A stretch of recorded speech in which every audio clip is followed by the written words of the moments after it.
Bienvenidos cifreros a un nuevo episodio de Cifras Semanales. Esta vez vamos a estar hablando un poquito sobre la historia de Chipotle, esta cadena restaurantera de Estados Unidos que al parecer ya va a comenzar a abrir sucursales en México de la mano de Alsea. Vamos a analizar un poquito los números de Chipotle, así como los de Alsea y cómo les ha ido en los últimos años. También Sofía nos trajo todo el análisis de que ahora Nu se va a convertir en un banco y qué beneficios va a perder Nu por ya no ser una SOFIP y convertirse en un banco. También el dólar, que sigue bajando, 19.50, aunque nadie lo crea. Tesla, que reportó muy mal de este último trimestre, pero a pesar de eso, la acción subió 28% en los últimos 5 días. También un poquito sobre la posible recesión técnica que se viene en México. Todavía no sale el dato del primer trimestre del 2025, pero es muy posible que ya vayan a hilar 2 trimestres consecutivos con crecimientos negativos del PIB. Y también David nos trajo aquí la noticia de una carta de Sheinbaum que está pidiendo unidad en Morena por todos los conflictos internos que tiene todo este partido y sobre todo pues en estos tiempos de volatilidad y recesión, que es muy importante. Entonces pues bueno, recomiéndanos con sus amiguitos, regálenos estrellitas en Spotify y suscríbanse al canal de YouTube y que aprendan mucho. Saludos. Este episodio es patrocinado por nuestros amigos de Chiplo, expertos en asesoría hipotecaria. Si estás pensando en adquirir una propiedad, Chiplo te puede ayudar a encontrar el crédito hipotecario adaptado a tus necesidades. Cotiza y aplica en chiplo.com. Menciona la referencia cifras para recibir $1,000 de regalo y una asesoría gratuita.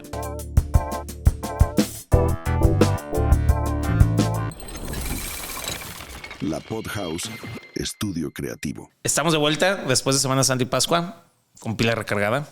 O agotada, depende de cómo lo veas. No sé, a los padres de familia yo creo que las vacaciones son más cansadas. Sí. Y a mí me gustaría comenzar con una encuesta que sacamos, creo que fue el sábado. Sofía y yo estuvimos en Monterrey, fuimos a un evento por allá y fuimos a comer unos chilaquiles que son muy famosos y ahí te hacen la cuenta por silla. O sea, tú estás en la silla 1 y digamos 8 personas. Y entonces cuando te traen la cuenta, te traen, ya sabes, el foldercito y dice silla 1, X, silla 2, Y. O sea, te viene como el monto y dijimos, órale, eso está buenazo. Porque ya no es como que dividamos y el total entre 8 y listo, sino que decía que se había comido cada quien.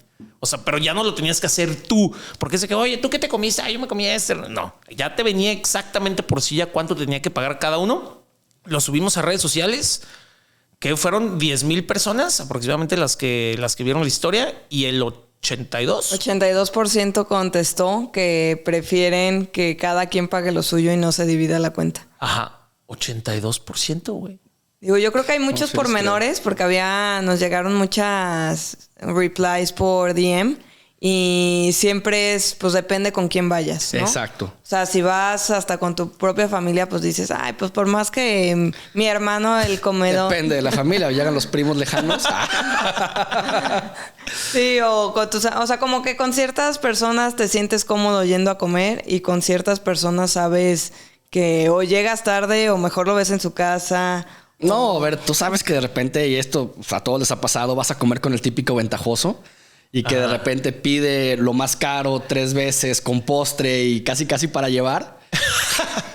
Sí, pasa. Sucede. Sí sucede. Pero bueno, entonces la lección de todo esto fue, si pueden dividir, dividan, porque al parecer hay una gran presión social de dividir las cuentas. Entonces, porque ya dijeras tú, bueno, fue 60% contra 40%. Pero 82% contra 18%. No, es muchísimo. Es significante. Sí. Es más, yo creo que deberías de decirle a Claudia Sheinbaum que lo meta como ley. Que los restaurantes, sí, una reforma. Una reforma de que no pueden cobrar por mesa. No, pero a los que sean restauranteros y nos escuchen por aquí, si pueden implementar ese tipo de separación de cuenta por silla en cada mesa, está espectacular. Hablando de restauranteros, yo creo que lo que deberían de implementar es un sueldo justo y ese tema de las propinas irlo bajando. Yo creo que es muy fuerte ya lo que está pasando con las propinas, principalmente en la Ciudad de México y ya en Monterrey, en Guadalajara lo estamos viviendo, que antes era el 10% mínimo, ahora es el 15% mínimo y luego ya quieren en algunos lugares te incluyen el 20-25% de la cuenta. Y creo que mucha gente lo justifica con que los salarios no son altos, bla, bla, bla. Pero las industrias restauranteras tienen tantos márgenes que creo que el tema de la propina debe de ser aceptado, pero no una cuarta parte de la cuenta. No lo he visto así. O sea, yo siempre dejo propina porque siempre digo, bueno, los Los meseros ganan de ahí. Ese de es la el tema, propina que exacto. tú dejas. Pero tú entonces más bien lo que dices es que el restaurantero debería de tomar cierta responsabilidad y pagar buenos sueldos para que la propina no sea tan alta. Que la propina sea del 10% se me hace súper bien y que ellos tengan un sueldo digno y justo para que puedan mantener a ellos y a sus familias sin tener que contar con esa propina tan alta. Porque a fin de cuentas entonces es un sobreprecio, no es una propina. Buen punto. Buen punto. Sí. A mí la propina sí se me hace bien que exista, porque la verdad es que sí se nota cuando alguien quiere dar un mejor, o sea, las personas que saben que su sueldo o su remuneración viene más por la propina, creo que sí hay un extra esfuerzo de servicio que uno como comensal lo agradece. Pero sí, coincido que ya de cajón, o sea, a mí me choca ver el ticket y que alguien decida cuánto vas a dejar de propina. O en la maquinita del McDonald's, que te le estás picando botones para que te den tu hamburguesa y deja propina, 10%. ¿Cómo? Si nadie me atendió. Si nadie me atendió, casi una máquina está haciendo mi hamburguesa. Sí. O sea, es lo que yo me digo. Ya en todos lados te dicen propina opcional. Digo, wow. Pero bueno, ese es un tema que... Ese es un tema. Pero bueno, ya saben, si restauranteros nos están escuchando, implementen esta nueva modalidad de cobrar la cuenta por silla. Está interesante. Pues bien, Sofía, ¿con qué quieres comenzar el día de hoy? Bueno, a mí me llamó mucho la atención y de hecho me clavé un poquito en ver esta historia. Y es que Chipotle, hablando de restaurantes, Chipotle va a abrir su primer restaurante en México. Y lo ¿Cómo? abre de la mano de Alsea. Alsea, ajá. Entonces, buena decisión. Sí, buena la decisión. verdad. Bueno, buena y no decisión. Digo, ahorita es lo que quiero platicar con ustedes. Y me clavé un poquito en saber cuál fue la historia de Chipotle, cómo comenzó, cómo ha sido su expansión, qué problemas ha tenido. Y se me hizo súper interesante la historia, ¿no? Entonces, total... Acaban de cambiar de CEO, ¿no? Cambiaron de CEO hace poco, sí. Estuvo primero Steve Ells, que fue el fundador. Y el fundador estudió cocina acá gastronómica en una escuela, creo que fue en la escuela Culinary Institute de América. Y trabajó en un restaurante de San Francisco que se llama Stars, que es de restaurantes de alta cocina. Y él siempre fue su sueño tener un restaurante pues de este nivel. Y para iniciar dijo, pues necesito flujo, entonces voy a abrir un restaurante de burritos inspirado en un food truck de San Francisco. Entonces decía como que, a ver, comida rápida y no va a ser como tan sofisticada la cocina, entreno rápido a la gente, la inversión de la cocina no va a ser tan cara. Entonces empezó a hacer su primer restaurante en Denver y fue con un préstamo que le hizo su papá. Creo que fue de $85,000. Y una de las primeras iniciativas que hizo él fue el tema de la cocina abierta. Entonces, el que se viera como la cocina limpia, que pudieras tener como esta interacción con los comensales, que se viera como que la cocina está prácticamente, pues checa los estándares de calidad. Que ellos no lo puedes ver. inventaron, es algo que Subway venía manejando y la comida china como Panda Express ya, como ese tema de vean cómo les preparamos su platillo, ¿no? Sí, al parecer sí él fue de los pioneros por lo que pude, o sea, porque esto fue en, ¿Qué déjame, año? Sí. pongo aquí los años. Ay, híjole, no tengo el año, pero creo que fue en 1980 y tantos. Ah, ¿en serio? Sí, Yo sí, pensé sí. que Chipotle era más nuevo, ¿no? No, tenía idea. lleva muchísimos años. Ahorita ¿no? les pongo otra vez la fecha, pero inicia con eso y de hecho los busca McDonald's cuando tenía alrededor de 16 locales. En 1998 ya tenía 16 locales. Entonces, era de los imaginemos, 80s, empezó sí, como en sí, los sí. 80s y ellos también inician con un tema de no microondas, no congeladores. O sea, como el vender la comida fresca, el vender la comida hecha en el momento. Y McDonald's le invierte una buena lana, fueron $160 millones en su época. Ah, McDonald's es inversionista de Chipotle. Ajá, ahí va todavía la historia, porque ellos querían vender, bueno, Chipotle como que su misión era vender food with integrity, era como su mensaje.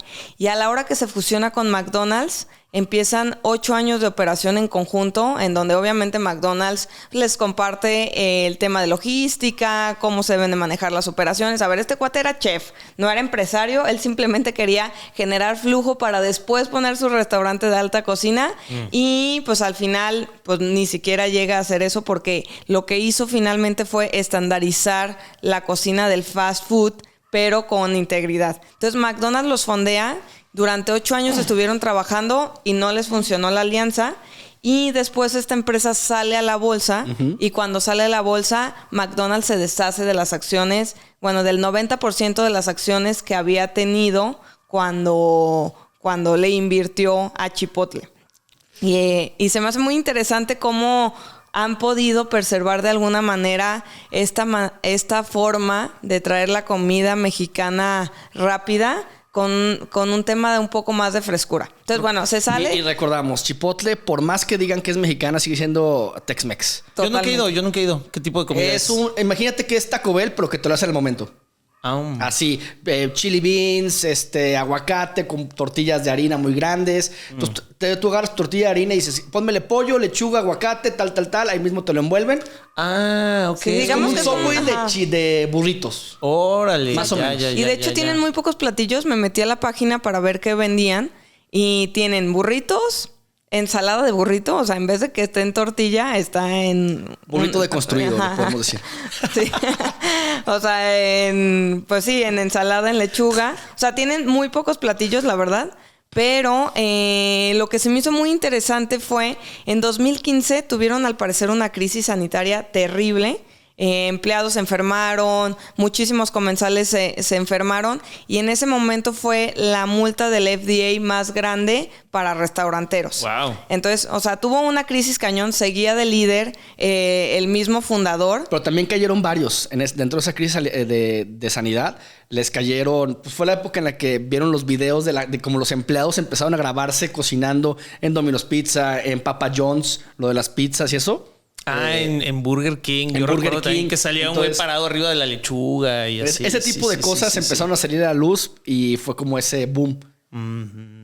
Sí, y en 2015 pues tienen toda esta transición de qué hacemos, cómo volvemos a generar esta marca, cómo podemos volver a quitar toda la mala reputación que nos llegó. Y fue en 2017 que entra el nuevo CEO, que sale, este CEO era el ex CEO se convierte en el ex CEO de Starbucks, que es Brian Niccol. Y él hizo, la verdad es que si ahorita vemos la gráfica, hizo lo que quiso. La verdad es que hizo lodo en el sentido de que su driver fue: necesitamos digitalizar y hacer más rápido el fast food en Chipotle. Y empezó a hacer el tema de pedidos, el tema de la aplicación.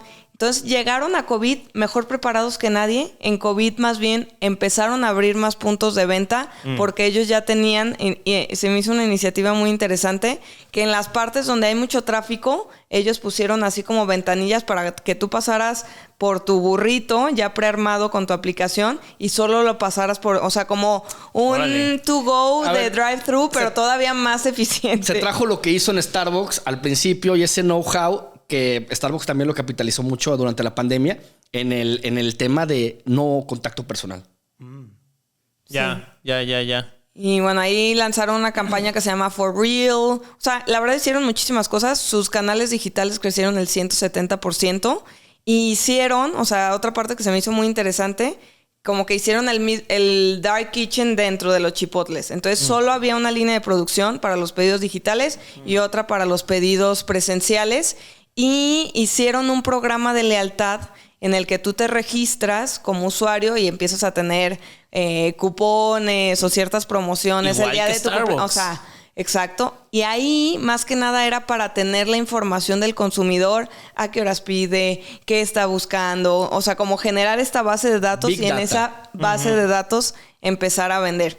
Órale. Y lo que se me hace muy interesante, ya se sale ese CEO, hay uno nuevo, entró creo que en 2023 y está tratando de hacer mejoras, pero la verdad, este cuate ya trabajaba en Chipotle y como quien dice, era el jefe de operaciones y nomás lo ascendieron a CEO, que acompañó a Brian Niccol en todas estas implementaciones, pero todavía, si vemos la gráfica, pues todavía no se ve un repunte interesante. Lo único que yo creo que se puede destacar es que Chipotle siempre, por más que se ha expandido a UK, a Canadá, a miles de países, como que nunca había soltado el tema de la operación. Decía, ok, nuestro mismo equipo de Chipotle, vamos a hacer la implementación, nos vamos a llevar gente y no vamos a hacer como estas alianzas con grupos operativos. Y ahora sí con Alsea les con van Alsea a hacer es la segunda que van a hacer. En Emiratos Árabes ya hicieron la primera y con Alsea va a ser la segunda, ahora con México. Y también son países muy cerrados. O sea, realmente el tema de las franquicias aquí en México está muy controlado ya.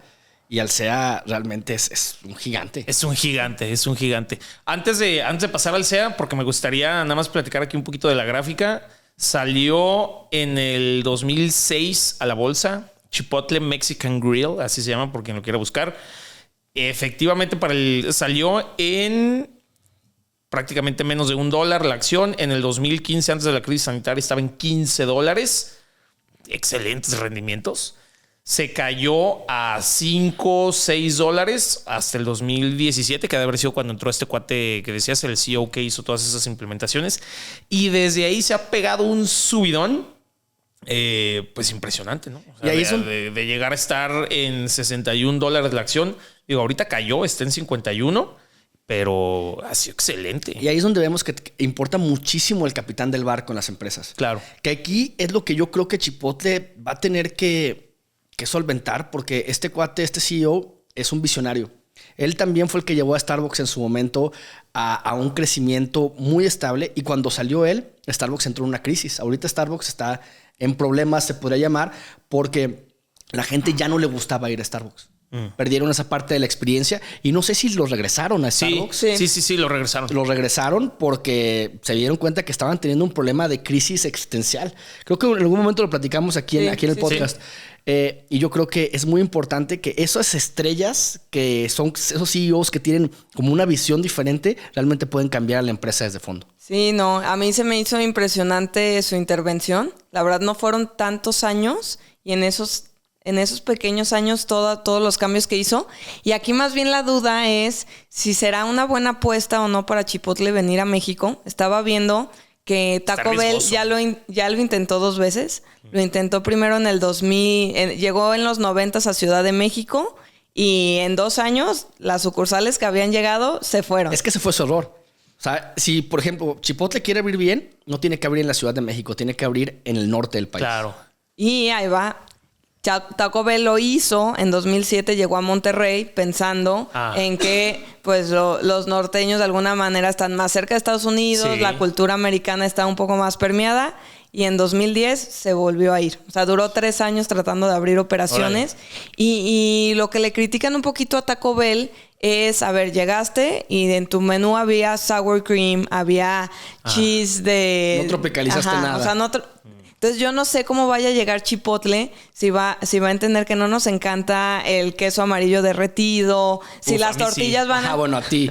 Yo soy fan de Taco Bell. O sea, realmente yo no entiendo por qué no hay Taco Bell aquí. O sea, es que, a ver, no son tacos, son tacos. Sí, no es un taco. No es un taco. O sea, no lo puedes comparar con... Tiene cebolla y cilantro, o sea, tiene quesito, crema agria. Sí, tortillas duras, o sea... Claro, o sea, son como tostadas. Sí. Entonces, o sea, yo no sé si vender tacos gringos en la tierra del taco vaya... O sea, es la primera... O sea, han pensado esta estrategia mucho tiempo, ¿eh? O sea, porque se han expandido a muchos países, pero a México, pues claramente con lo que le ha pasado a Taco Bell y sabiendo que hay taquerías en cada esquina y demasiados sabores. Entonces, yo creo que es... No sé si... Es una gran duda. Es como vender Mexican sushi en Tokio. Sí. Ir a abrir sushis con aguacate y mango. Sushis de los culichis en Tokio. Claro. Y lo peor es que yo creo que les gustaría. Es un arroz culichi así. Empanizado con... Oye, Sofía, ¿y tú recomendarías esta acción? O sea, estoy viendo que en los últimos 5 años pues, le ha ido bastantito bien. Estoy viendo márgenes aproximadamente del 12%, ¿no? O sea, ingresos netos contra utilidad, un 11-12%, están bastante bien. Tienen muy buenos números de crecimiento en cambios interanuales. O sea, se ve bien. ¿Crees que vayan a seguir a mí la verdad me gustaba mucho con el barco, como decíamos, con el capitán de Brian. Claro. Porque ahorita como que no se ve claro cuáles son las siguientes movidas, ¿no? Igual estas expansiones que están haciendo un poco... disruptivas, pueden salir muy bien. Pero la digitalización yo creo que fue lo que los llevó y los preparó sin saber al COVID. O sea, todos los restaurantes cerrados y ellos estaban abriendo nuevos restaurantes y todo esto era por el tema de la tecnología. Otro reto que hablan es, pues, muchos de sus productos con los que hacen pues, sus platillos en todo el mundo, pues vienen de México y qué van a pasar con los aranceles. O sea, que si se les va a subir el aguacate, si se les van a subir... O sea, ciertas cosas vienen de México y están pensando cómo sortear pues, esos posibles aranceles. Otra cosita que veo aquí, están muy apalancados. Súper apalancados. Ven nomás los pasivos contra activos están como 60% apalancados, yo creo. Ese también debe ser un gran reto, ¿no? Bueno, es que yo no sé cómo es esa estructura franquiciataria o si le tomaron un poco la idea a McDonald's en el tiempo que estuvieron juntos.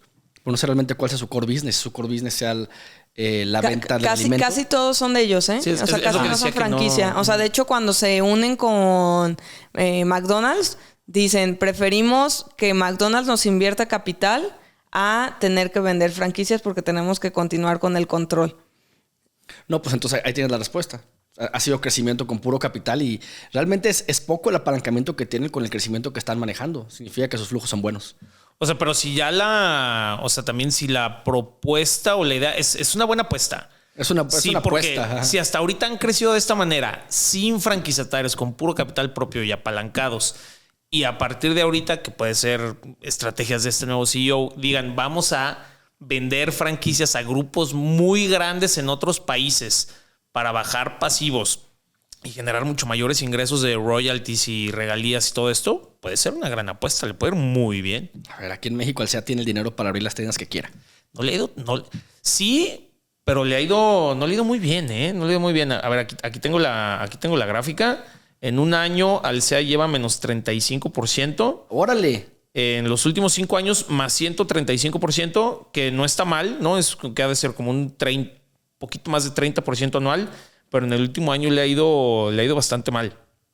No sé si recuerdas, creo que vendieron ciertas operaciones en Europa y, o sea, como que se los empezó a comer la operación. Ahora sí que les aplicó el que mucho abarca, poco aprieta y se los empezó a comer la operación. Tuvieron que vender, no recuerdo qué cadena era, pero en Europa y tenían muchas. Las hamburguesas estas también que tronaron. ¿Shake Shack? No, esas están llegando. Ajá. Se me acaba de ir el nombre. Platicamos de ellas hace no tanto aquí en el podcast. Ahorita me acuerdo el nombre. Sí, pero vendieron muchas sucursales de una franquicia de estas hamburguesas que tenían en Europa porque se los estaba comiendo la operación. Entonces yo aquí también Alsea digo, o sea, creo que los dos están echando una apuesta porque Alsea justo se estaba deshaciendo de operaciones que sabía que no le eran tan rentables. Y pues traerse Chipotle a México. ¿A México? Pues que me suena arriesgadón. Fuera de Taco Bell, Chipotle sí fue como un icono cultural durante el 2010. Del 2010 al 2020 tú no podías abrir internet sin que la gente estuviera con el craze de Chipotle.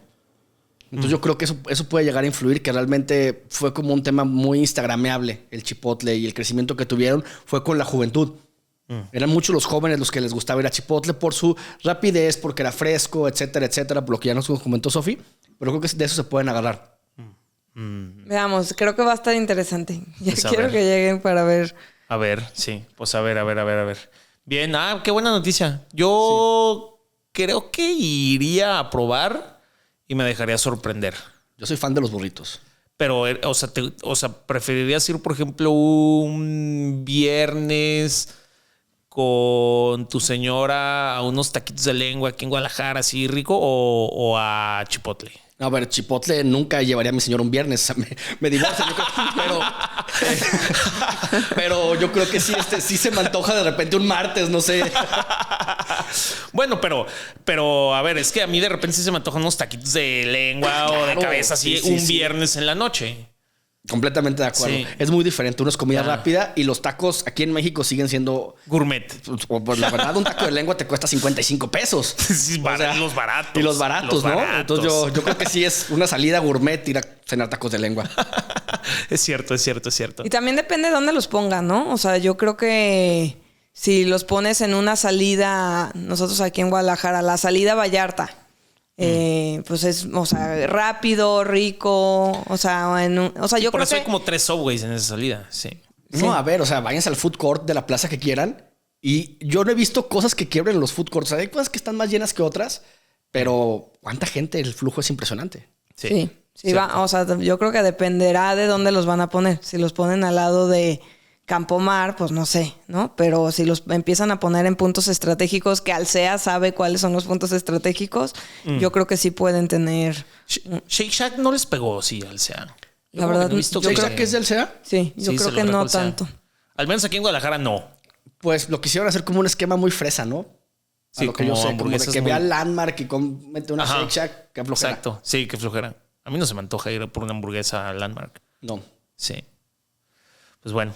Pues a ver, muchas gracias, Sofía. Muy interesante, muy interesante. A ver, pero entonces, ¿tú qué dirías? ¿Suena bien Chipotle? ¿No suena No, bien Chipotle? yo ahorita, la verdad, a Chipotle no le metería lana. ¿Te esperarías a ver qué sucede? Sí, o sea, y no tanto a ver qué sucede cuando llegue a México, sino creo que la inflación, las tasas de interés, o sea, si la tasa de interés por el apalancamiento que trae, pues le empieza a dar un poquito más de margen. Si no va a haber aranceles. Si no va a haber aranceles, pues, o sea, creo que trae varios temas en la mesa con un líder que, a ver, no digo que no sea bueno, pero es que Brian hizo una locura, ¿no? Entonces, el cambiar toda una empresa con un líder como el que, o sea, creo que estructuralmente sí vienen cambios. Bien. Y bien, no bien, está bien. barata la acción. Sí, no. O sea, en múltiplos no está barato. Pues bien. David. No, pues yo aquí traigo la noticia de que el peso repuntó. Ahorita estamos en que 19.50 contra el dólar más o menos. Sí. Lo cual había gente que me decía, imposible que el peso vuelva a bajar de 20. Imposible. Entonces yo creo que estamos viendo ya el reflejo de cómo Estados Unidos está yendo hacia la baja en cuanto a las monedas, en cuanto al mercado internacional. Y para México es un arma de dos filos. ¿Por qué? Porque aún con todo el tema de los aranceles y el peso depreciándose contra el dólar, o al revés, perdón, todas las exportaciones en México van a traer menos dinero. Y entonces, si a eso todavía le metemos el freno que hay con los posibles aranceles, o por ejemplo, ahorita hablando de la industria del tequila, que es una industria que sí le metieron aranceles, que no entra dentro del Tratado de Libre Comercio, un tequilero que tenía sus proyecciones al inicio del año en dólares a 20, 20.50, ahorita con esta bajada de un peso, sus ingresos se están viendo mermadísimos. Entonces yo creo que es algo que tenemos que tomar en cuenta, que conforme el dólar se vaya debilitando, a nosotros también nos va a perjudicar y a Estados Unidos le va a beneficiar por el tema de los aranceles. Entonces hay que irlo revisando, pero para mí se me hace algo preocupante que el dólar baje. Sí. Yo justo aquí también tenía ciertos comentarios de esto. Lleva menos 6.37% en el año el dólar contra el peso, o el peso lleva más 6.36%, dependiendo de cómo lo quieran ver. Ahorita está en 19.50 y justo yo quería comentar ciertas razones aquí. ¿Se acuerdan que yo les decía que no sé si lo están autoinduciendo?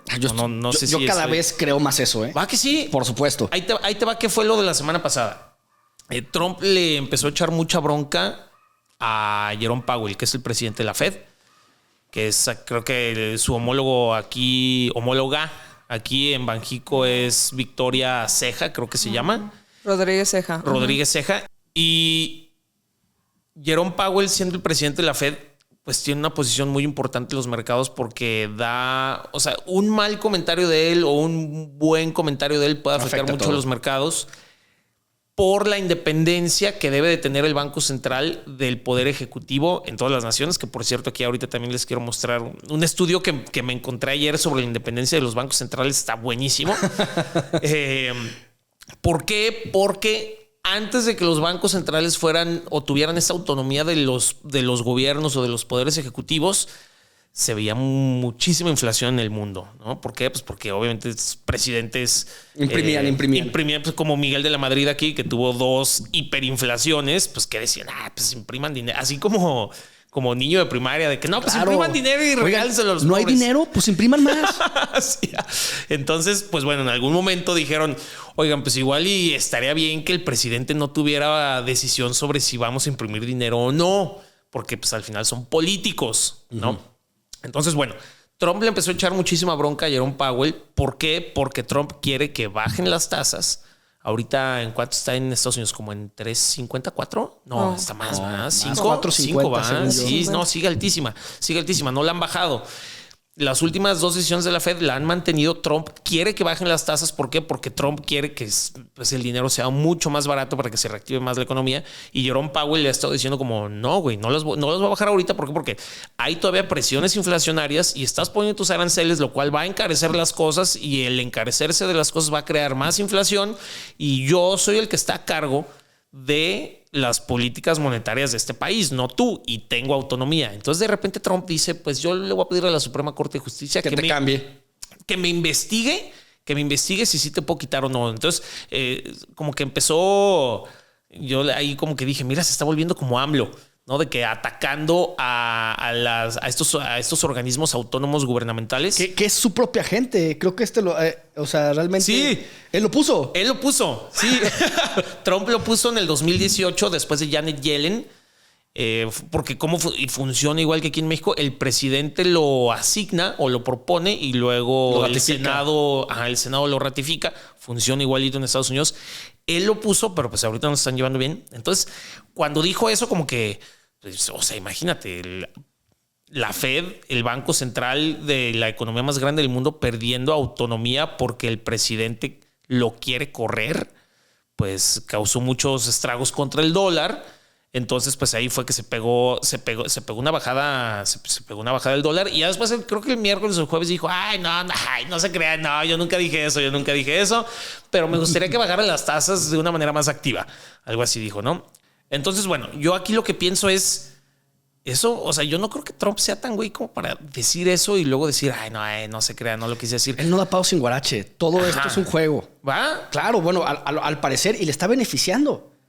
O sea, ahorita todo el arancel que podría pagar de sobreprecio, si el dólar cae, realmente va a ser lo mismo para ellos, porque el tipo cambiario va a justificar el arancel y para ellos lo van a comprar al mismo precio, ganando más dinero y perjudicando a los exportadores extranjeros. Sí, porque aparte la otra cosa que yo pensaba es, ¿por qué se metería en esa bronca si de todos modos Powell termina su segundo periodo, que este es su segundo periodo, que son igual de 4 años, lo termina en menos de un año?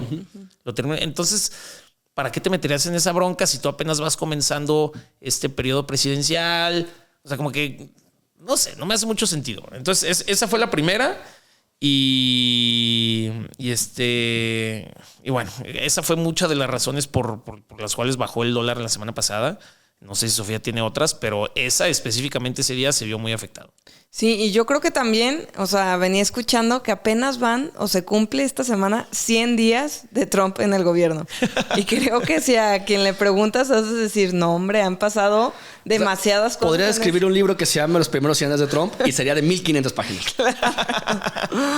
Y yo nomás para lo que agregaste, Luis, o sea, en teoría o como se jugó todo este desenlace, es Scott Bessent, es uno de los, pues de estos asesores del gabinete que tiene Trump.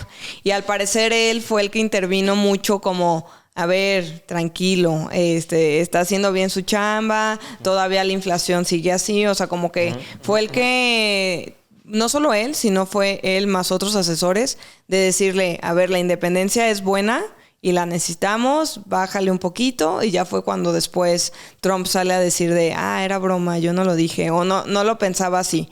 Yo creo que este pique lleva muchos meses, desde antes de que empezara Trump como presidente. Estuvo como tratando de decirle a Jerome Powell, oye, necesitamos las tasas. O sea, ya ha habido mucha presión para Jerome Powell.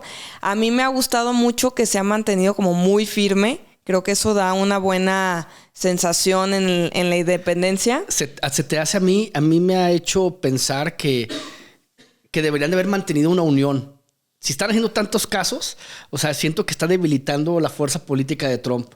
él siendo una contraparte y que realmente estos 2 o 3 meses que va a aguantar el no bajarlas no van a tener repercusión más que un detrimento político para él en su carrera y para lo que es pues el círculo político de Donald Trump. Sí, yo creo que para Trump no ha sido buena la postura de Jerome Powell, pero en general para Estados Unidos sí lo veo bien. O sea, estaba escuchando que Trump en sus 100 días inició con un rating de aprobación del 52% y ahorita ya va en el 45% y en ciertas preguntas de ¿cómo ves que ha hecho Trump en X implementaciones? 39% a favor, 35% a favor. O sea, muy pocas personas están convencidas de los americanos que los aranceles sean la forma, que... Yo creo que siempre hay que hacerle como preguntas de preámbulo a la gente que le preguntan en las encuestas, porque realmente la mayor parte de la gente no entiende. Y es lo que mucha gente, y se escucha de repente feo, pero es el tema de la democracia económica. Que en el cual tú vas a preguntar a la gente, oye, ¿tú quieres aranceles? Pues te van a decir que no, pero ya que les empiezas a preguntar, oye, ¿qué es un arancel? ¿Cómo se calcula? Etcétera, etcétera. Muchos nada más están llevándose ahorita por el craze de lo que te está diciendo el mundo, pero los trasfondos y el approval rating, por ejemplo, el presidente es lo que más está afectándose cuando lo que está pasando es muy poco todavía. Y más en términos inflacionarios y en términos de poder adquisitivo, que lo único que lo ha cambiado es realmente como ese pánico o esa especulación del conocimiento que le están llegando a las personas o a la masa en general, que está afectando a la economía. Porque realmente las decisiones económicas de Trump, si las dejaras así, sin nada, deberían de empezar a afectar dentro de un año y medio.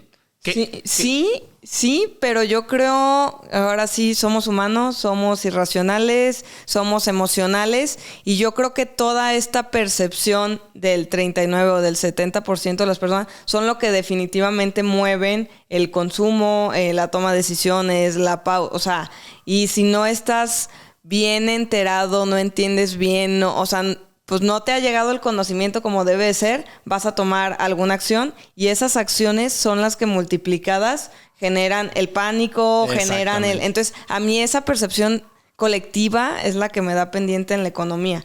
Por supuesto, o sea, el pánico de las masas. Exacto. No tanto las acciones como los efectos de las acciones, sino lo que la gente cree que va a pasar y por eso se afecta. Exacto. Entonces, yo creo que el no llevar la conversación tan clara es lo que finalmente hace ruido. A ver, una pregunta. ¿Qué creen que suceda cuando, o sea, si sigue esta guerra comercial, que de repente en los anaqueles de los supers o de muchas tiendas en Estados Unidos empieza a haber escasez de productos? Porque pues ya no se van a estar importando desde China muchísimos productos. Entonces, realmente haya escasez y que la idea es que esa escasez la reemplacen cierta producción interna en Estados Unidos, que yo no creo que vaya a suceder. ¿Qué crees que pase? Que los gringos digan, pinche Trump, o sea, su plan no está funcionando, nos engañó, o que digan, malditos chinos, vámonos a la guerra contra ellos. Yo creo que depende mucho de la propaganda y cómo lo manejen. Y el producto que escasee. O sea, no es lo mismo que escasee el papel de baño a que no llegue la sriracha. ¿Me explico? O sea, sí hay diferentes en qué es lo que puede llegar a escasear. Que obviamente la gente, si falta la sriracha o faltan ese tipo de cosas chinas, también va a haber un problema. Sí.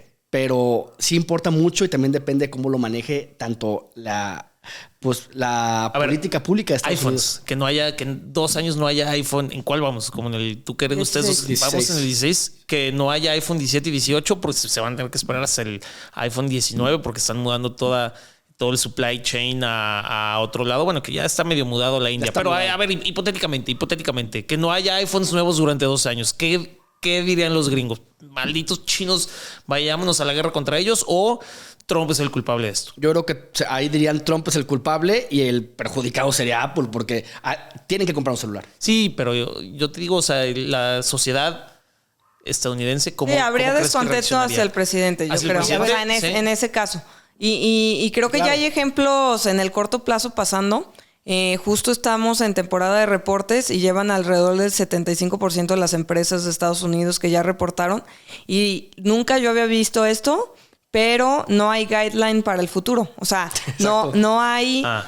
Oye, esperamos un crecimiento. O sea, aparte de leer los resultados del trimestre, de qué pasó en el trimestre anterior, es saber, ok, ya supe qué pasó en este... pero ¿qué ves para el futuro? ¿No? O sea, es como las dos combinadas son lo que te dan un poquito de percepción de si la empresa va bien, va mal, etcétera.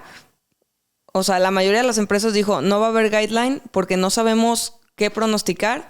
Y todos los demás que sí pusieron algo es como, no sabemos con certeza qué va a pasar. O sea, es darte un balazo al pie. O sea, cualquier pronóstico que pongas, así sea bueno o malo, latines o no latines, va a generar un problema. Y eso es lo que yo voy con la percepción de la gente. O sea, que la gente no sepa si hay rumbo, hacia dónde es el camino. Eso es lo que empieza a generar, ciertos efectos. Eso es cierto. Y ahorita, bueno, en Estados Unidos, $800 de productos chinos o hongkoneses entraban Shein, una de las más grandes, y no pagaban. Aquí en México tampoco. Menos de $800 no pagaban.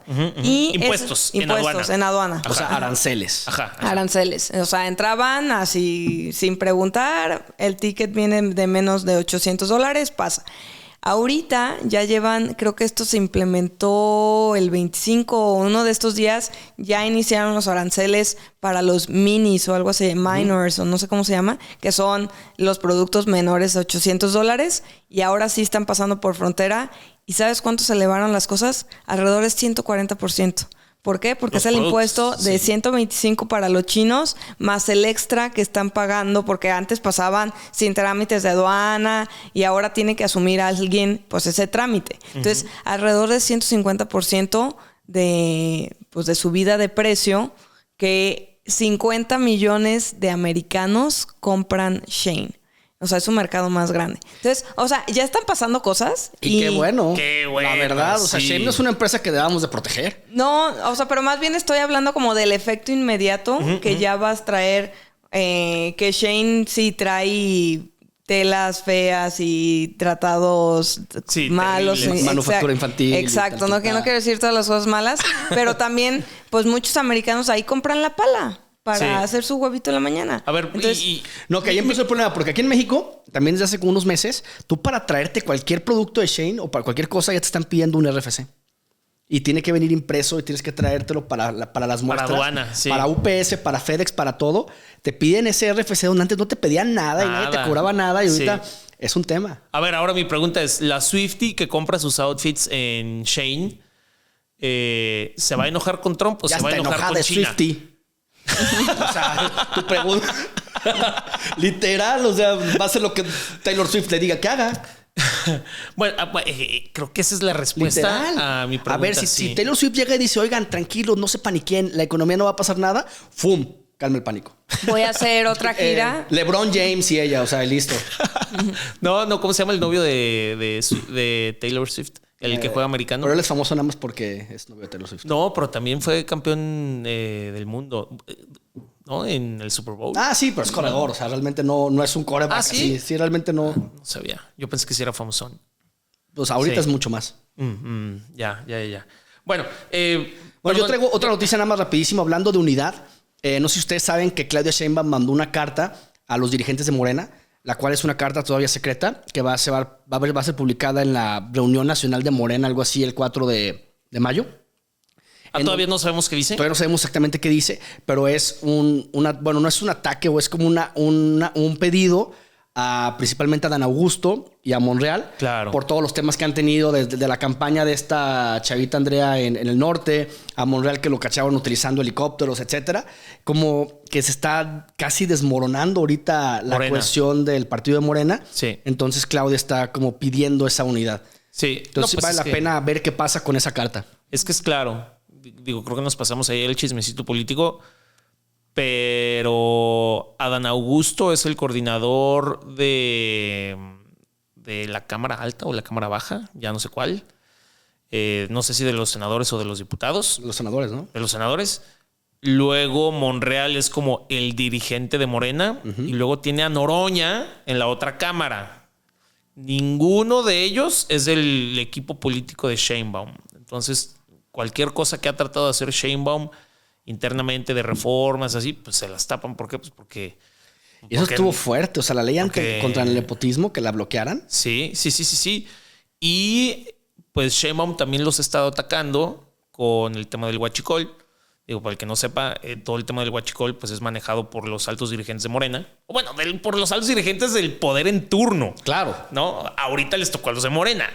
Y entonces ha habido grandes ataques contra el huachicol. Ahora sí, no como en el sexenio de AMLO. Y entonces como que se andan ahí madreando internamente. Yo no sabía esta carta, pero me hace mucho sentido. Sí, me hace mucho sentido. Y a ver qué termina de suceder, porque sí, internamente están peleadísimos. Pero pues digo, ese ya era, ahora sí que estaba cantada, ¿no? O sea, son que pues esperaban. Sí. Pero la verdad yo creo que en este punto, por más que quieras a Morena o a la oposición, lo que sea, el tema de una guerra de oposición es tan fuerte, o sea, que Morena se desbalancee y eso haga que la oposición se fortalezca naturalmente, o que alguno de estos dos se vaya a armar otro partido, como, o sea, así lo han hecho todo el tiempo, desde el PRD a Morena, o sea, van... Entonces yo creo que eso podría perjudicar mucho la estabilidad del país. Entonces realmente vale la pena mucho verlo. Definitivamente. Yo nada más les quería mostrar que también pues va ligado con esto. Aquí las inflaciones de décadas pasadas. Aquí cuando se ve que la inflación en México pues se ha portado bastante bien en los últimos 30 años, es porque justo en el 94 le dan la autonomía a Banxico, y antes de eso pues era que el presidente decidía pues a diestra y siniestra las políticas monetarias del país, y se veían muy afectadas, ¿no? O sea, no quería dejar pasar sin mostrarlo, porque luego mucha gente sí pues piensa que estos órganos autónomos no deberían de ser autónomos, porque pues el presidente fue elegido democráticamente por el pueblo sabio y bueno, y no. Hay ciertas cosas que sí deben quedar 100% independientes del Ejecutivo, como la Suprema Corte de Justicia o Banxico, ¿no? Sí. Bueno, yo traigo otra noticia que ahí la platicamos por redes sociales, y es que Nu ya obtuvo su licencia como banco. Y la verdad es que sí la quiero compartir, porque creo que Nu ha sido pues una de las plataformas de servicios financieros en América Latina que ha transformado realmente a la industria. Sí. Y esta empresa, bueno, inicia con 3 cofundadores en 2013 en Brasil, y bueno, además de Brasil tiene mercado en Colombia y también tiene mercado en México. Y yo creo que han hecho un gran trabajo de digitalización de la banca. O sea, llegó a México, tiene 5 años en México, y ya en 2024 tenía 10 millones de usuarios. Wow. La mayoría de estos usuarios más bien con sus cuentas de depósito y de ahorro. Órale. Y no tanto con su cuenta de tarjeta de crédito, pero prácticamente estos 10 millones de usuarios son o representan el 12% de la población adulta de México, sí. Que tiene una... O sea, se me hace algo increíble. Y obviamente Nu le está tirando a ser banco y en convertirse, le llaman a los G7, o sea, ser uno de los G7 bancos, o sea, de los 7 bancos principales de México. Y quiere, de México, sí. De México, tiene un tema así como muy ambicioso de querer estar compitiendo con Banamex, con BBVA, con Banorte, con... Pues fuera de esos, o sea, yo creo que hay 3 spots que se están peleando entre Banco del Bajío, Banregio, como esos pequeños que fueron creando, y Nu les puede quitar mucho. Yo creo que la verdad es que sí puede llegar con varias cosas, y ahí nos preguntaban en redes sociales que qué creíamos que iba a pasar con esta transición, y la verdad es que no ha habido mucha comunicación. Lo único que ha comunicado Nu es una transformación. Entonces, de ahorita tener una licencia como Sofipo, que es Sociedad Financiera Popular, se van a transformar a un banco. Ellos pidieron esta licencia en octubre del 23 y después de 10 y tantos meses se las aprueban. Y luego falta otra etapa, que es que la Comisión Nacional Bancaria de Valores les apruebe sus operaciones. O sea, decir, sí. A ver, ya tienes una licencia, pero ahora voy a regularte cómo vas a operar y te lo voy a aprobar. Entonces, este proceso ni siquiera Nu sabe cuánto va a pasar. Yo creo que ni siquiera la Comisión Nacional Bancaria sabe cuánto va a tardar. Que no. Y lo que están esperando Nu, pues, es llegar con nuevos productos. Han hablado mucho de fortalecer las cuentas de nómina. O sea, quieren ser de los bancos que captan las nóminas para después ofrecer más productos. Y también traen una iniciativa de apoyar a las pymes a través de crédito. Entonces, ¿qué va a pasar como usuario? Porque estos 10 millones de personas, 12% de la población adulta, que la mayoría tiene su cuenta de depósito. Uno, porque iniciaron la carrera de competencia de tasas. Las tasas yo creo que van a bajar. A la hora que te conviertes en un banco, que a ver, no sabemos cuándo va a pasar esto, van a ser comunicativos y transparentes, etcétera. Pero en el momento que pase esto, estás tú cambiando de poder depositar. Si tú haces como todos tus... pues no sé, o sea, pones tu INE, o sea, todos los requerimientos que pide para abrir la cuenta. Tu límite más amplio que puedes acceder ahí es a depositar alrededor de 251,000 pesos. Entonces, a la hora de ser un banco, ese límite viene siendo superior. Y lo que también te va a ayudar es a aumentar tus garantías. Ahorita hemos hablado mucho durante estas semanas que las SOFIPOS, bueno, meses y años, que las SOFIPOS han tomado una relevancia. Estás protegido alrededor de 206,000 pesos, 25,000 UDIs. Entonces, a la hora que te conviertes en ser un usuario de un banco y no de una SOFIPO, pues tu límite de garantía aumenta a 3 millones y cacho. Entonces, bueno, pues te puedes sentir un poquito más seguro. Entonces, menos riesgo, pues menos tasa. Entonces, yo creo que eso va a pasar con las SOFIPOS. Y bueno, con Nu, y también la parte que a muchas personas ahora que presentaron su declaración anual, todos los que tuvieron muchos ingresos de intereses por renta fija, que renta fija viene siendo los CETES, los pagares bancarios y sus ingresos que tenían de todas estas SOFIPOS, ese ISR que tú recibiste, bueno, esos intereses que recibiste, pues hay que pagar el ISR en tu anual. Y Nu estaba exento al ser SOFIPO por estos 25,000 UDIs al año. ¿A poco no pagabas ISR de los intereses que te daba Nu por ser SOFIPO? Hasta 25,000 UDIs no. O sea, no si sabía tenías eso. invertido Órale. 300,000 pesos, solo pagabas por 300 menos 206 por los 94. Todo lo de abajo era exento. Wow. Entonces, Órale. pues muchas personas se benefician de esos 206. Entonces, a la hora de convertirse a banco, esa exención ya no existe. Entonces, pues vas a tener que pagar impuestos y una menos duda, tasas. si eres reciclo, ¿estás exento de todos modos? No, lo tienes que Lo hacer. tienes que pagar. Sí, Wow. en tu anual. Oye, Sofía, y aquí mi duda. Yo he visto que más bien los bancos grandes han estado tratando de deshacerse porque de estos bancos cool para chavos que hicieron en algún momento, desde hace, no sé, 3, 4 años que empezó toda esta ola. Creo que con Banorte fue Bineo y han estado tratando de deshacerse de ello. O sea, como que han dicho, no, nosotros no queremos eso. Y ciertos bancos chiquitos o este tipo de SOFIPOS o bancos cool, como que han dicho, no, nosotros no queremos ir hacia allá porque hemos visto que, por ejemplo, Citi se quiere deshacer de este banco, pues no sé cómo llamarle, como popular o que atiende a la gente. O sea, como que son dos negocios muy diferentes. ¿Y crees que le salga? No, o sea, porque justo todos estos beneficios que acabas de decir que va a perder por ser banco ya no los va a tener. Va a tener claramente muchísimo más operación. Y regulaciones. ¿No? Regulaciones, nóminas, no sé si vaya a poner sucursales. O sea, no. es otro mundo. ¿Crees que le salga?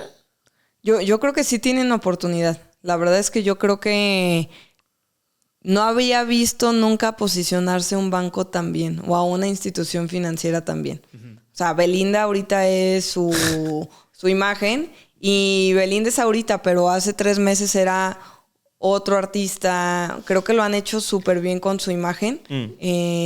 Los influencers más conocidos tienen la tarjeta Nu. O sea, yo creo que la marca vale mucho dinero en 5 años en México. Mucho dinero. Sí, pero de que lo hagan bien en marketing, que sí, eso se los doy, a que logren montar una estructura que le compita a Bancomer, Banorte. Es que de alguna manera lo han hecho. O sea, con su plataforma digital. O sea, creo que no has tenido que ir a un banco. Te trajeron una tarjeta de crédito en 2 días. Te abrieron una cuenta de depósito en 2 días. Todo fue digital. No, o sea, yo creo que van a encontrar la manera de cómo hacerle porque sí.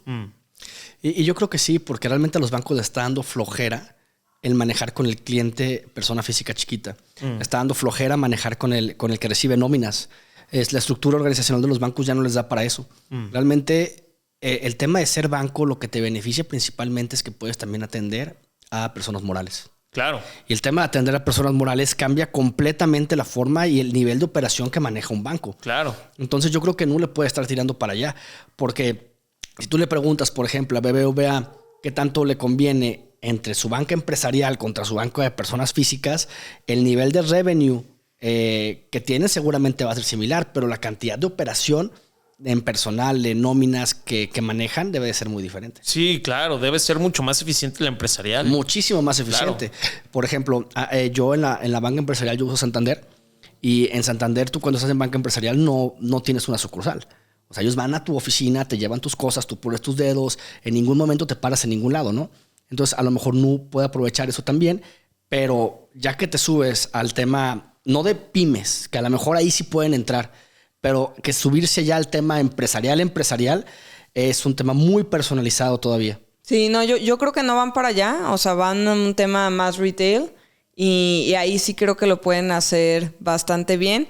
Y sí, tienes razón, o sea, a muchos bancos grandes, tradicionales, no les ha funcionado abrir su brazo digital porque creo que no lo han sabido comunicar, no han sabido hacer la distinción. Quien creo que lo está haciendo bien, todavía no veo el resultado final, pero es el de Santander que se llama Open Bank. Y Open Bank han tratado como de ligarlos, pero no ligarlos, pero saber cómo hay un respaldo de un banco grande detrás de pero somos totalmente diferentes y te vamos a atender de una manera distinta. Yo nunca lo había escuchado. Ahorita vas a empezar a ver la promoción mucho de Open Bank. Creo que también van a poder encontrar un nicho, pero creo que no es otro nicho. O sea, es el nicho de la gente que no quiere hablar con nadie, que no quiere una sucursal, que quiere todo digital. Mi mamá jamás va a abrir una cuenta de Nu. ¿Por qué? Porque no necesita ver a una persona, no le quiere compartir su INE a través de una fotografía a ninguna aplicación. O sea, creo que más bien va para un nicho muy, muy definido y que lo que a mí se me hace que van a tener que tener mucho cuidado de estos 10 millones de personas que tienen como usuario, creo que 30 son a través del crédito, 30%. Entonces, esos 3 millones de personas traían en 2023 una tasa de morosidad del 12%. En 2024, su último reporte, su tasa de morosidad es del 8%. Comparado contra un banco es altísima. Un 8% para un banco de morosidad. Sí, pero la bajaron. No, pero estás hablando de 100 veces más alta. O sea, los bancos tienen 1%. Los bancos tienen como 2% de morosidad. Órale. Abierto en muchos tipos de créditos, que muchos de esos tipos de crédito tienen garantías. Ellos, no tiene garantías, o sea, no dejas nada más. Bueno, firmas un pagaré, pero no está ligado a un carro, no está ligado a una hipoteca, no está ligado a tu empresa con 3 avales. No es, o sea, como que el nivel de recuperación de un banco puede ser mayor al nivel de recuperación de Nu. Y lo que se me hizo muy interesante, que aquí anoté el dato, fue el 50% de los clientes de crédito de Nu accedieron al crédito por primera vez con Nu. Entonces, wow. O sea, estamos hablando de una ventaja de una inclusión financiera increíble. O sea, estás dándole la posibilidad a muchas personas de acceder al crédito. No con Coppel. Y no con Coppel. Entonces creo que eso es algo padrísimo, pero pues estás educando a la gente. Entonces, órale. ¿Qué tanto te pueden fallar? O sea, esos son los números que pueden ser interesantes a seguir de Nu. Órale. Pues Estrellita Nu, que está pues trayendo cosas nuevas. Sí, es lo bueno. Y también pues tratando de incluir a cierto sector de la población que no tiene acceso a financiamiento, ¿no? Que un financiamiento bien pensado, no a lo güey para irte de vacaciones, es muy bueno. No, y a ver, un financiamiento bien pensado también a veces es mal pensado. Hay gente que te lo gastas, no en vacaciones, pero en mejorar tu coche o en hacer otro tipo de cosas. Y luego me dirán que es bueno o malo, pero luego vamos a terminar como en Estados Unidos, donde la gente tiene un montón de cosas bien bonitas, pero no son dueños de nada y están agrilletados a trabajos que odian. Ya, sí. Bueno, yo ya solamente 2 noticias rapidísimo. La primera es que Tesla tuvo un repunte desde la semana pasada, porque todos sabemos que le había ido de la patada en este año, y tuvo un repunte. Aquí lo podemos ver en pantalla. Más 18%, y eso porque hoy ya cayó un poquito, pero ayer todavía estaba como más 28%, y esto porque desde la semana pasada Musk dijo que ya se iba pues, a hacer un poquito de lado de estar tan pegado al presidente y que ya se iba a enfocar en Tesla. Y pues al parecer eso le gustó muchísimo a los inversionistas porque pues la gente no estaba muy contenta que no estuviera atendiendo su compañía y que más bien estuviera en el gobierno estadounidense muy activo. Y a pesar de que reportó muy mal, reportó pésimo Tesla, caídas en ventas, caídas en ingresos, caídas en utilidades netas, menos delivery de coches, o sea, le fue pésimo, pero al parecer la gente le tiene tanta fe que dijo, no, ya ahora sí ya voy a trabajar en mi empresa y entonces, ¡pum!, más 28% en una semana. No, bueno, y que le dejen de quemar los coches y hacerle actos de terrorismo también le va a beneficiar. Sí, o sea, sí, pero eso no fue realmente lo que hizo que reportara mal. Ah, no. ¿Sabes? O sea, sí, estoy de acuerdo, eso no debería estar sucediendo. Eso, qué radical eso, ¿no? Sí. Demasiado radical, sí. Y bueno, y la segunda fue que México está en un altísimo riesgo de caer en recesión técnica, que recesión técnica son 2 trimestres con crecimiento de PIB negativo.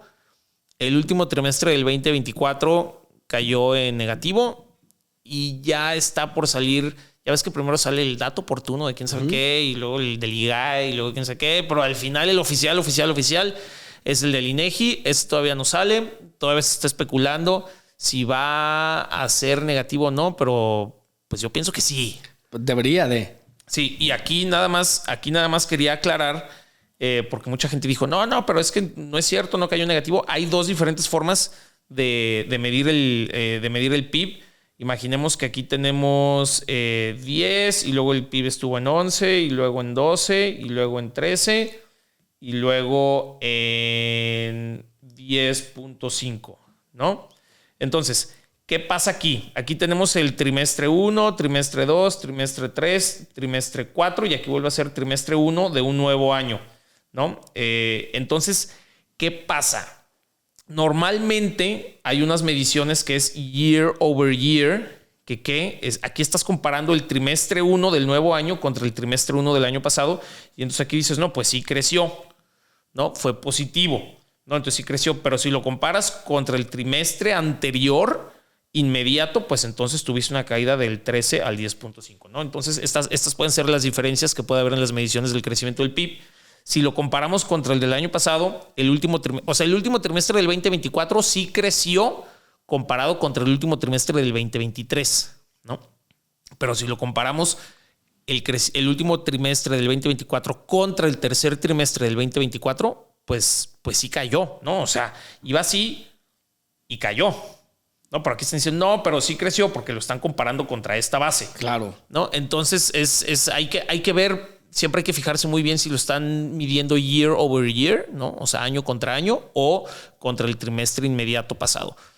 Y si nos vamos contra el trimestre inmediato pasado, pues sí tuvimos una disminución del PIB en el último trimestre del 2024 y muy posiblemente vayamos a tener nuevamente una disminución en el primer trimestre del 2025 contra el último trimestre del 2024. Entonces, si sucede eso, vamos a entrar en una recesión técnica y pues todo apunta hacia allá, aunque Sheinbaum sí salió en la mañanera a decir que no es cierto, que todos los modelos matemáticos de Hacienda apuntan a que vamos a crecer 2%, no sé qué dijo. A ver, y con el dólar todavía va a estar más difícil crecer. ¿Por qué? Si el dólar baja contra el peso, o sea, va a estar más difícil porque muchos de nuestros ingresos del PIB o del producto están relacionados con el dólar. Al menos en la venta petrolero. En tema de turismo, en tema de remesas, en tema de varias cosas. Aunque incentivas las exportaciones. Eso sí. Eso es lo único que lo puede balancear. La verdad no conozco las métricas tan a fondo para decir si vaya a haber un beneficio neto o vaya a ser negativo. Puede tirar hacia los dos lados. Al menos ahorita en 19 yo no le veo mucha bronca. No, ahorita no. Más bien si vuelve a caer como a 16 que llegó a estar, ¿te acuerdas el año pasado que estaba en 16? Decías, sí, ¿cómo? Ahí sí puede haber una gran disrupción del mercado. Ahorita creo que no. Pero, pues bueno, preguntarles a ustedes. Yo sí creo que vayamos a caer en recesión técnica. ¿Ustedes qué dicen? Yo creo que sí. Nomás el viernes salió el dato, como decías, de como de previo que se llama IGAE. El IGAE. Que el IGAE, que es el Indicador Global de Actividad Económica, y salió positivo, o sea, el 1% anualizado.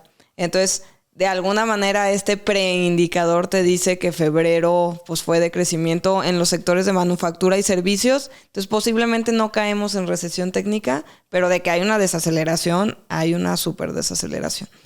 Yo tengo una duda, y eso es que me gustaría que a lo mejor respondiéramos en el siguiente podcast, es ¿qué tan seguros estamos de que México no puede manipular sus propios números para poder evitar que caiga en recesión numérica? ¿Me explico? Ya. ¿Quién nos audita a que dicen la verdad? No, pues ahí, digo, se supone que por eso el INEGI es el INEGI y que por eso tenemos economistas en Banjico que hacen también muchísimas mediciones, pero así de poder decir, a ver, enséñame por qué le pusiste 2 en el Excel y no 1. Es como una empresa cuando reporta, se supone que sus números están auditados. Sí. No sé, o sea, creo que ahí juega mucho el tema de la honestidad para responder a tu pregunta. ¿O tú sabes, Sofía? No, pues en teoría es verídico y el INEGI tiene... O sea, de hecho, en los indicadores te dicen así como con X porcentaje de posible error. Pero... Y por eso siempre sale primero el IGAE y luego el INEGI y luego el revisado y luego o sea, por eso no sale solo una vez, porque como que lo van dando y luego alguien lo revisa y lo contrarrevisa y al final lo super revisa y ya te dan el definitivo. El bueno. El bueno, okay. bueno. Ajá. No está bien. Por eso el bueno, o sea, si te fijas ahorita, pues ya estamos casi terminando abril y no ha salido el oficial del INEGI porque lo están revise. Si puede haber ahí un error de dedo intencional, es posible. Uf, sí. Vamos a terminar como China, ¿no? Sí. Pues bueno, ¿algo más? No. Pues bueno, muchas gracias a todos por escuchar. Muchas gracias, David. Muchas gracias, Sofía. Y muchas gracias a la Podhouse. La Podhouse, estudio creativo.